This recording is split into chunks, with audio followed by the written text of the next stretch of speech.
ನಮಸ್ಕಾರ ವೀಕ್ಷಕರೇ, ನಾನು ನಿಮ್ಮ ಯೂಟ್ಯೂಬರ್ ಸೋಲೋ ಟ್ರಾವೆಲರ್ ಶರತ್ ಮಾತಾಡ್ತಾ ಇದ್ದೀನಿ. ಪ್ರತಿಯೊಂದು ವಿಷಯಕ್ಕೂ ಕೂಡ ಇತ್ತೀಚೆಗೆ ಜನಗಳು ತುಂಬ ಪ್ರಾಬ್ಲಮ್ ಮಾಡ್ಕೊಳ್ತಾ ಇದ್ದಾರೆ. ಇದು ಯಾವ ಕಾಲಕ್ಕೆ ಸರಿ ಹೋಗುತ್ತೆ ಅನ್ನೋದು ಮಾತ್ರ ಗೊತ್ತಿಲ್ಲ.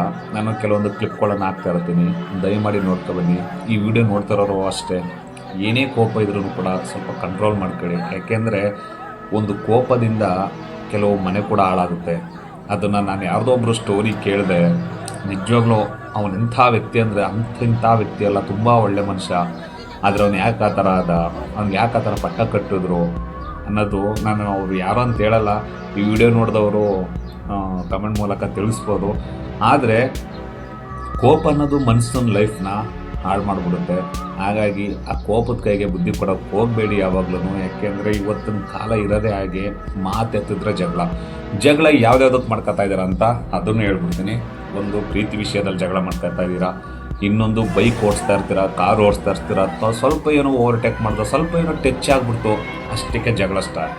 ಅದಕ್ಕೆ ಹೊಡೆದಾಕ ಬಡ್ದಾಕ, ಅದಕ್ಕೆ ಪೊಲೀಸ್ ಸ್ಟೇಷನ್, ಅದಕ್ಕೆ ಮೆಟ್ಲು, ಆಯಿತಾ. ಮೂರನೇದು, ಪ್ರೀತಿ ತಿರಸ್ಕರಿಸಿದಿರಂದ್ರೂ ಕೋಪ, ಅದಕ್ಕೂ ಏನೇನೋ ಮಾಡಿ ಬಿಸಾಕ್ಬಿಡೋದು. ಇದು ಎಷ್ಟು ಮಟ್ಟಿಗೆ ಸರಿ ಹೋಗ್ತಾ ಇದೆ, ಎಷ್ಟು ಮಟ್ಟಿಗೆ ತಪ್ಪಾಗ್ತಾ ಇದೆ, ಯಾವುದು ಸರಿ ಯಾವುದು ತಪ್ಪು, ಇದೆಲ್ಲ ನಿಜವಾಗ್ಲೂ ಬಗೆಹರಿಬೇಕು ಅಂದರೆ ನಮ್ಮಲ್ಲಿ ಕಾನೂನು ಬಿಗಿಯಾಗಬೇಕು. ಆವಾಗ ಇದೆಲ್ಲ ನಿಂತೋಗುತ್ತೆ.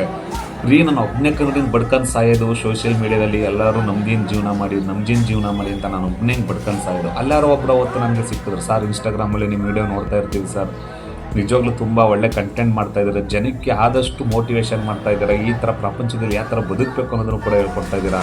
ಜನ ಅರ್ಥ ಮಾಡ್ಕೊಳ್ಳಲ್ಲ ಸರ್, ವೀಡಿಯೋ ನೋಡ್ತಾರೆ, ಸ್ಕ್ರೋಲ್ ಮಾಡಿ ಮುಂದೆ ಹೋಗ್ತಾ ಇರ್ತಾರೆ, ಮುಂದೆ ಏನೋ ಒಂದು ಪ್ರಾಬ್ಲಮ್ ಆಗುತ್ತೆ, ಆಲೆಲ್ಲಿ ಜಗಳಕ್ಕೆ ನಿಂತಿರ್ತಾರೆ ಅಂತ. ಅಲ್ಲ, ಜಗಳನೇ ಎಲ್ಲ ಆಗಿದ್ರೆ ಯಾಕೆ ಭೂಮಿಲಿ ಮತ್ತೆ ಕಾನೂನುಗಳು ಮತ್ತು ಪೊಲೀಸವರು ಇವೆಲ್ಲ ಇರಬೇಕಿತ್ತು, ಆಯಿತಾ. ಇವತ್ತು ನಾನು ಹೇಳ್ಬೋದು, ನೀವು ಹೇಳ್ಬೋದು, ಶರತ್ ನಿಮಗೆ ಏನಾದರೂ ಒಂದು ಪ್ರಾಬ್ಲಮ್ ಆಯ್ತಾ ನಿಮಗೆ ಕೋಪ ಬರಲ್ವಾ ಅಂತ. ಹೌದು ಸ್ವಾಮಿ, ನನಗೆ ಕೋಪ ಖಂಡಿತ ಬರುತ್ತೆ. ಆದರೆ ತಾಳ್ಮೆ ತಗೊಂಡು ಅವ್ರನ್ನ ಪ್ರೀತಿನ ಗೆಲ್ಲಕ್ಕೆ ಸ್ಟಾರ್ಟ್ ಮಾಡ್ತೀನಿ ಹೊರತು ಕೋಪದಿಂದ ಗೆಲ್ಲಲ್ಲ, ಆಯಿತಾ. ಅಲ್ಲಿಗೆ ಅವರು ಸಮಾಧಾನ ಆಗಿಬಿಡ್ಬೇಕು. ಒಂದು ವೇಳೆ ಮಿತಿ ಮೀರ್ತು ಅಂದರೆ ಕಂಡೇ ಇದ್ದಾರೆ ಪೊಲೀಸವರು, ಯಾಕೆ ತಲೆ ಕೆಡಿಸ್ಕೋಬೇಕು ನೋಡಿ. ಹಿಂದೆ ಎಂತೆಂಥವರೋ ಅವ್ರ ಸ್ಟೋರಿಗಳು ಹೇಳ್ತಾ ಇರ್ತಾರೆ, ಕೇಳಬೇಕು ನೀವು ಯೂಟ್ಯೂಬಲ್ಲಿ. ಯಪ್ಪ, ಈಗಿನ ಕಾಲದವ್ರು ಏನೋ ಅವ್ರುಗಳು ಮುಂದೆ ಅನಿಸ್ಬಿಡುತ್ತೆ. ಸುಮ್ಮನೆ ಏನೋ ನಾವು ಟ್ರೆಂಡಿಂಗಲ್ಲಿ ಬರ್ತೀವಿ, ನಾವು ಇನ್ಸ್ಟಾಗ್ರಾಮಲ್ಲಿ ಬರ್ತೀವಿ, ಜನ ನಮ್ಮನ್ನು ನೋಡ್ತಾರೆ, ಜನ ನಮ್ಮನ್ನು ಗುರುತಿಸ್ತಾರೆ, ಅವ್ನು ಹಿಂಗೆ ಜನ ನಮ್ಮನ್ನು ನೋಡಿ ಭಯಪಡಬೇಕು. ಇದು ಯಾವುದೂ ಅಲ್ಲ. ಕಾರಣ ಇಷ್ಟೇ, ನಿಮ್ಮನ್ನು ನೋಡಿ ಭಯಪಡ್ತಾರೆ ಅಂದರೆ ಅವ್ರಿಗಿರೋ ಫ್ಯಾಮಿಲಿ ಮಣ್ಪಾಲಾಗುತ್ತೆ ಅಂತ ಅಷ್ಟೇ, ಅದು ಬಿಟ್ಟು ಇನ್ನೇನಿಲ್ಲ. ಭಯ ಯಾರೂ ಪಡಲ್ರಿ ಇವಾಗ. ಭಯ ಪಡೋದಾಗ್ರೆ ಇನ್ಸ್ಟಾಗ್ರಾಮಲ್ಲಿ ಸಾವಿರಾರು ವೀಡಿಯೋಗಳು ದಿನ ಏನಕ್ಕೆ ಬರ್ತಿತ್ತು, ಯಾರೂ ಪಡಲ್ಲ.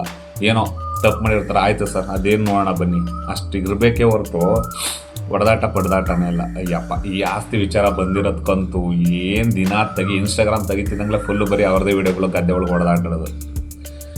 ಯಾವಾಗ ಸರಿ ಹೋಗುತ್ತೆ ಅನ್ನೋದು ಮಾತ್ರ ಗೊತ್ತಿಲ್ಲ. ಆದರೆ ನಾವು ಏನು ವೀಡಿಯೋ ಮಾಡ್ತಾ ಇರ್ತೀವಿ ಅಂದರೆ ಜನಗಳಿಗೆ ಆದಷ್ಟು ಸ್ವಲ್ಪ ತಿಳಿಸ್ಕೊಳ್ಳೋಣ, ವೀಡಿಯೋಗಳು ನೋಡಿ ಸ್ವಲ್ಪ ಕಲ್ತ್ಕೊಳ್ಳಿ ಅಂತ ನಾವು ಅಂದ್ಕೊಳ್ತೀವಿ.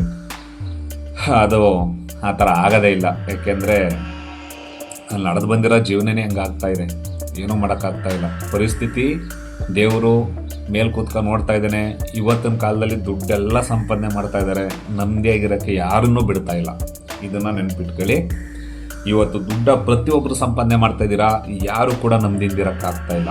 ಕಾರಣ ಒಡೆದಾಟದಲ್ಲಿ ನೆಮ್ಮದಿ ಕಳ್ಕೊಳ್ತೀರಾ. ಮುಂದೆ ಅವ್ರು ನನಗೆ ಏನು ಮಾಡಿಬಿಡ್ತಾರೋ, ನಾನು ಒಬ್ಬನೇ ಓಡಾಡೋಕ್ಕಾಗಲ್ಲ, ಒಬ್ಬನೇ ಇರೋಕ್ಕಾಗಲ್ಲ, ಒಬ್ಬನೇ ಮನೆ ಕಳೋಕ್ಕಾಗಲ್ಲ, ಒಬ್ಬನೇ ತಿನ್ನೋಕ್ಕಾಗಲ್ಲ, ಒಬ್ಬನೇ ಸಿಂಗಲಾಗಿ ಎಲ್ಲೂ ಸುತ್ತಕ್ಕಾಗಲ್ಲ, ನನ್ನನ್ನು ಯಾರು ಅಟ್ಯಾಕ್ ಮಾಡಿಬಿಡ್ತಾರೆ, ನನ್ನನ್ನು ಯಾರು ಏನಾದ್ರು ಮಾಡಿಬಿಡ್ತಾರೆ. ಈ ಒಂದು ಟೆನ್ಷನಲ್ಲಿ ನೀವುಗಳು ಬದುಕ್ತಾ ಇದ್ದೀರಾ. ಅರ್ಥ ಆಯ್ತಾ? ನೀವೇನೋ ಹೊಡೆದ್ಬಿಡ್ತೀರಾ, ಹೀರೋ ಅನ್ಸ್ಕೊಳ್ಳೋದಕ್ಕೋಸ್ಕರ ಹೊಡೆದ್ಬಿಟ್ಟು ಏನೇನೋ ಪೊಲೀಸ್ ಸ್ಟೇಷನೆಲ್ಲ ಹೋಗಿ ಇದ್ದು ಪದ್ದು ಬಂದ್ಬಿಡ್ತೀರಾ. ಅದೇ ನೀವು ಓಡಾಡಬೇಕಿದ್ರೆ ಎಷ್ಟು ಭಯದಿಂದ ಓಡಾಡ್ತೀರ ಅನ್ನೋದನ್ನು ನೆನ್ಪು ಮಾಡ್ಕೊಳ್ಳಿ ಒಂದ್ಸಲ ನೋಡೋಣ. ಎಷ್ಟು ಭಯ ಇರುತ್ತೆ ನಿಮಗೆ. ನೀವೆಲ್ಲ ಟೈಮಲ್ಲೂ ಜೊತೆಲೇ ಓಡಾಡೋಕ್ಕಾಗಲ್ಲ, ಎಲ್ಲರೂ ಕಟ್ಕೊಂಡು ಸಿಂಗಲಾಗಿ ಓಡಾಡಲೇಬೇಕು. ಆಗ ಎಷ್ಟು ಭಯ ಇರುತ್ತೆ. ಯಾಕೆ ನಮ್ಮದು ಹೇಳಿ ಮಾಡ್ಕೊಳ್ತೀರಾ? ನಮ್ಮದಿಯಾಗಿರ್ಬೋದಲ್ವಾ, ಯಾಕೆ ಹೊಡೆದಾಡಬೇಕು? ಆಗ ಅದನ್ನು ಸ್ವಲ್ಪ ಅದರಲ್ಲೇ ಪಾಸ್ ಮಾಡಿ ಕಳಿಸ್ಬೇಕು.